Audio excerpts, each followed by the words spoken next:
तो फ्रेंड्स, आइए आज ऑक्सीडेशन रिडक्शन के टॉपिक को टच करते हैं। ये बहुत ही इंपॉर्टेंट है। 11 12 आप जब तक भी केमिस्ट्री पढ़ेंगे इसका यूज़ होता रहेगा और डिफरेंट सेक्शंस में आपको इसके बेनिफिट्स मिलते रहेंगे। आइए देखते हैं सबसे पहले ऑक्सीडेशन कहते किसको है। देखिए, आप जब ऑक्सीडेशन लिखेंगे तो इसमें दो बातें आती हैं, एक तो ऑक्सीडेशन प्रोसेस और एक ऑक्सीडाइजिंग एजेंट। ठीक है, तो पहले ऑक्सीडेशन प्रोसेस की बात करते हैं। Oxidation process, a process in which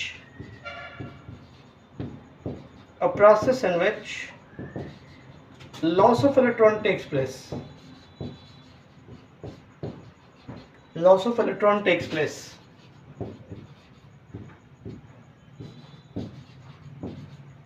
एक ऐसा प्रोसेस जिसमें इलेक्ट्रॉन का लॉस होता हो, इलेक्ट्रॉन को लूज कर दिया जाता हो, ठीक है, उसको आप कहेंगे ऑक्सीडेशन प्रोसेस है। एग्जांपल के तौर पे देखिए, Zn है, ये Zn2 प्लस में कन्वर्ट हो गया, इसने 2 इलेक्ट्रॉन्स रिलीज कर दी, तो ये प्रोसेस क्या है? ऑक्सीडेशन का प्रोसेस है। ठीक है, एल्यूमिनियम है, इसने क्या किया? Al3 प्लस फॉर्म किया, 3 इलेक्ट्रॉन लूज कर दिया, ये भी क्या है? ऑक्सीडेशन प्रोसेस है। ऑक्सीडेशन प्रोसेस में इंटरेस्टिंग थिंग क्या होता है? ऑक्सीडेशन नंबर इंक्रीज कर जाता है, ऑक्सीडेशन नंबर इंक्रीज हो जाता है। ठीक है ना, तो ऑक्सीडेशन प्रोसेस की बात हो गई। एक ऐसा प्रोसेस जिसमें इलेक्ट्रॉन का लॉस होता है, जिसमें इंक्रीज इन ऑक्सीडेशन नंबर होता है। फाइन, अब आइए देखते हैं रिडक्शन प्रोसेस को। रिडक्शन प्रोसेस क्या है? रिडक्शन प्रोसेस क्या है? एक ऐसा प्रोसेस है, लिखिए, a process in which gain of electron takes place. A process in which gain of electron takes place. एक ऐसा प्रोसेस जिसमें इलेक्ट्रॉन का गेन होता हो, उसको आप कहेंगे रिडक्शन प्रोसेस है। जैसे मान लीजिए क्लोरीन है, इसने इलेक्ट्रॉन को गेन किया और ये Cl- में कन्वर्ट हो गया, तो इस प्रोसेस को आप कहेंगे रिडक्शन का प्रोसेस है। ठीक है, अब मान लीजिए आपके पास Fe2+ है, इसने 2 इलेक्ट्रॉन गेन कर लिया, ये Fe में कन्वर्ट हो गया, तो इसको भी आप कहेंगे रिडक्शन हो गया। तो अब जो इंटरेस्टिंग थिंग है वो ये है कि रिडक्शन के केस में इलेक्ट्रॉन का गेन होता है, at the same time oxidation number भी डिक्रीज कर जाता है। 0 से -1 हो जाना, that means decrease in oxidation number, and 2 से 0 होना, that means decrease in reduction और डिक्रीज इन ऑक्सीडेशन नंबर। तो जब भी रिडक्शन प्रोसेस की बात होगी, इसमें इलेक्ट्रॉन का गेन हो रहा होगा और ऑक्सीडेशन नंबर डिक्रीज कर रही होगी। ठीक है, अब आइए देखते हैं एजेंट्स को। ऑक्सीडाइजिंग एजेंट, थर्ड पॉइंट हम लोग के पास, और वो है ऑक्सीडाइजिंग एजेंट। ऑक्सीडाइजिंग एजेंट, ठीक है। ऑक्सीडाइजिंग एजेंट वर्ड कहां से आया होगा? ऑक्सीजन से आया होगा। जो नेचर ऑक्सीजन का होगा वही नेचर ऑक्सीडाइजिंग एजेंट का होगा। और आपको मालूम है ऑक्सीजन का नेचर क्या है? ऑक्सीजन का एटॉमिक नंबर क्या होता है? 8 2 6 कॉन्फ़िगरेशन है इसका। ये 2 इलेक्ट्रॉन गेन कर सकता है और O2- में कन्वर्ट हो सकता है। इसका ये मतलब है कि ऑक्सीजन ऑक्सीडाइजिंग एजेंट है और इसमें नेचर इलेक्ट्रॉन को गेन करने का, मतलब ऐसा कोई भी एजेंट जिसमें इलेक्ट्रॉन को गेन करने का नेचर होगा वो ऑक्सीडाइजिंग एजेंट कहलाएगा। An agent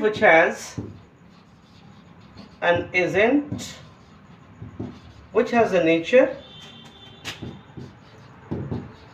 nature to gain electron, is called oxidizing agent. ठीक है, ऐसा कोई भी एजेंट जो इलेक्ट्रॉन को गेन करता हो और अपने ऑक्सीडेशन नंबर को डिक्रीज कर लेता हो, उसको आप कहेंगे वो ऑक्सीडाइजिंग एजेंट है। यहाँ ऑक्सीजन ऑक्सीडाइजिंग एजेंट है। सिमिलरली आप यदि F लेते हो, F ने एक इलेक्ट्रॉन गेन किया और F- में कन्वर्ट हो गया, तो यहाँ F भी क्या है? F भी ऑक्सीडाइजिंग एजेंट है। अब यहाँ ऑक्सीडेशन नंबर की यदि बात करेंगे आप, तो आप देखिए ऑक्सीडाइजिंग एजेंट वो एजेंट है जो अपने ऑक्सीडेशन नंबर को डिक्रीज करा लेता है। ठीक है, इलेक्ट्रॉन को गेन करता है और ऑक्सीडेशन नंबर को डिक्रीज करा लेता है। अब आइए बात करते हैं रिड्यूसिंग एजेंट की। रिड्यूसिंग एजेंट क्या है ना? रिड्यूसिंग एजेंट को देखिए, an agent just opposite nature होना चाहिए इसमें, an agent which has the nature which has the nature to lose electron, which has the nature to lose electron, which has the nature to lose electron, an agent which has the nature to lose electron, एक ऐसा agent जिस electron को loose करने का nature है उसको आप कहेंगे रिड्यूसिंग एजेंट है। जैसे मान लीजिए कैल्शियम है, ये 2 इलेक्ट्रॉन को लूज करेगा और Ca2+ में कन्वर्ट हो जाएगा। सोडियम है, ये भी एक इलेक्ट्रॉन को लूज करके और अपने Na+ आयन में कन्वर्ट हो जाएगा। तो सोडियम, कैल्शियम, ये सब क्या है? This are all reducing agents. Fine. अब आइए इन सबको एक साथ समझते हैं। अब देखिए, रिड्यूसिंग एजेंट वो एजेंट होता है जो अपने ऑक्सीडेशन नंबर को बढ़ा लेता है। ठीक है, रिड्यूसिंग एजेंट वो एजेंट है जो अपने ऑक्सीडेशन नंबर को इंक्रीज कर लेता होगा, जो इलेक्ट्रॉन को लूज कर देता होगा। ठीक है, अब आइए इन चारों को एक साथ देखते हैं और एक बहुत ही इंटरेस्टिंग थिंग को समझते हैं। मान लीजिए आपके पास एक रिएक्शन है Zn2+ plus Al giving Al3+ plus Zn। मान लीजिए एक रिएक्शन है, इसमें आपको आइडेंटिफाई करना है ऑक्सीडेशन का प्रोसेस कहाँ है, रिडक्शन का प्रोसेस कहाँ है, ऑक्सीडाइजिंग एजेंट कौन है, रिड्यूसिंग एजेंट कौन है। चारों को एक साथ देखते हैं। तो आप जरा गौर से देखिए, Zn2+ किस में चेंज हो गया? Zn में। Zn2+ Zn में चेंज हुआ, ऑक्सीडेशन नंबर क्या हो गई? डिक्रीज हो गई। इसका मतलब ये रिडक्शन प्रोसेस है। क्या है ये? Reduction process. ठीक है, इट्स रिडक्शन प्रोसेस।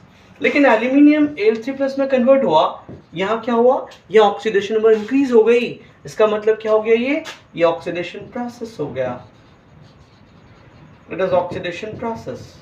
ठीक है, अब देखिए, Zn2+ से Zn बना, इसका मतलब रिडक्शन प्रोसेस है वहां पे। Al से Al3+ बना, मतलब ऑक्सीडेशन प्रोसेस है वहां पे। लेकिन यदि हम दूसरे ढंग से देखें तो मालूम होगा कि Zn ने अपने ऑक्सीडेशन नंबर को डिक्रीज करा लिया है।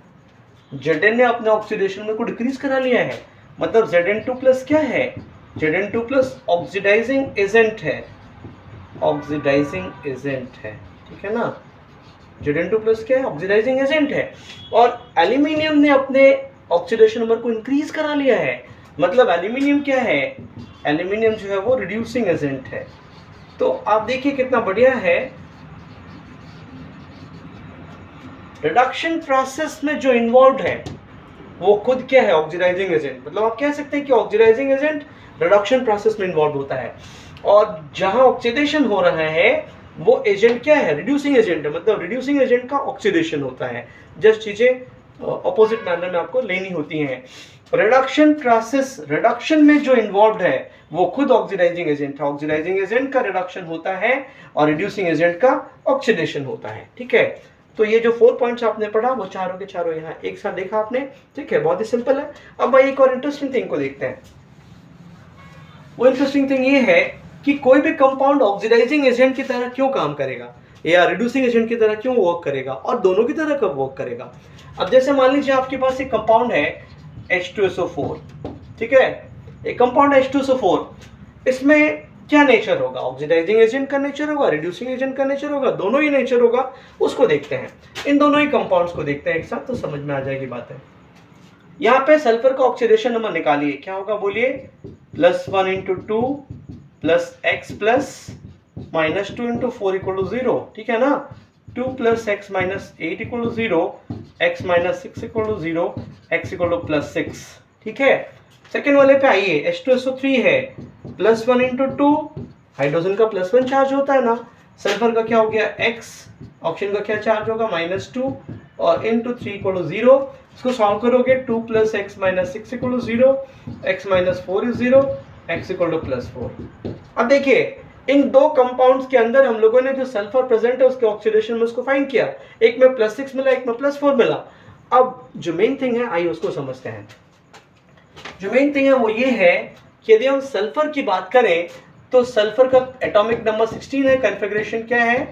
286। यदि सल्फर का एटॉमिक नंबर 16 है, कॉन्फ़िगरेशन 286 है, आउटर मोस्ट शेल में 6 इलेक्ट्रॉन है, इसका ये मतलब हुआ कि ये इसके एक्सट्रीम केसेस क्या हो सकते हैं। ये तो कोशिश करेगा 2 मिल जाए इसको, बट कोई पावरफुल एलिमेंट आ गया जैसे फ्लोरीन SF6 के अंदर, तो वो इसके 6 इलेक्ट्रॉन को ले भी सकता है। यदि इसने अपने 6 इलेक्ट्रॉन किसी को दे दिया, किसी ने से छीन लिए, तो इस पर क्या चार्ज होगा, इस पर +6 चार्ज हो जाएगा सल्फर पे। और यदि इसने किसी से ले लिया तो इस पर क्या चार्ज होगा, -2। मतलब आप कह सकते हैं कि सल्फर का जो ऑक्सीडेशन नंबर है वो -2 से 6 के बीच में वेरी करता है, इस बीच में कुछ भी हो सकता है। अब जो इम्पोर्टेंट थिंग है वो देखिए, यहाँ सल्फर का ऑक्सीडेशन नंबर क्या है, +6 उसका मैक्सिमम ऑक्सीडेशन नंबर होता है। मतलब H2SO4 के अंदर जो सल्फर है उसका ऑक्सीडेशन नंबर +6 है, और इसलिए इस कंपाउंड में सल्फर के पास एक ही स्कोप है कि ये सल्फर अपने ऑक्सीडेशन नंबर को डिक्रीज ही कर सकता है। और जब भी ऑक्सीडेशन नंबर डिक्रीज होता है तो कंपाउंड सब्सटेंस एजेंट क्या होता है, ऑक्सीडाइजिंग एजेंट होता है। मतलब ये केवल ऑक्सीडाइजिंग एजेंट की तरह काम करेगा, ओनली ऑक्सीडाइजिंग एजेंट, ये ओनली ऑक्सीडाइजिंग एजेंट की तरह काम करेगा। लेकिन आप देखिए H2SO3 के अंदर यहाँ जो सल्फर है उसका ऑक्सीडेशन नंबर क्या है, 4।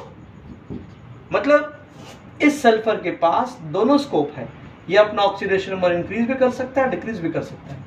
तो जब दोनों नेचर है, यदि अपना ऑक्सीडेशन नंबर डिक्रीज करेगा तो उस केस में ये ऑक्सीडाइजिंग एजेंट की तरह काम करेगा, और यदि अपने ऑक्सीडेशन नंबर को किसी रिएक्शन में बढ़ा पा रहा है तो वहां ये रिड्यूसिंग एजेंट की तरह काम कर रहा होगा। मतलब ये ऑक्सीडाइजिंग और रिड्यूसिंग दोनों तरह से वर्क करेगा, बिहेव करेगा, रिएक्ट करेगा, और ये ऑलवेज ऑक्सीडाइजिंग एजेंट की तरह काम करेगा। आपको तो पता ही है, ये तो किंग ऑफ केमिकल्स है, ठीक है। तो ओके फ्रेंड्स, मिलते हैं नेक्स्ट वीडियो में कुछ न्यू कॉन्सेप्ट्स के साथ। Till then take care and good bye.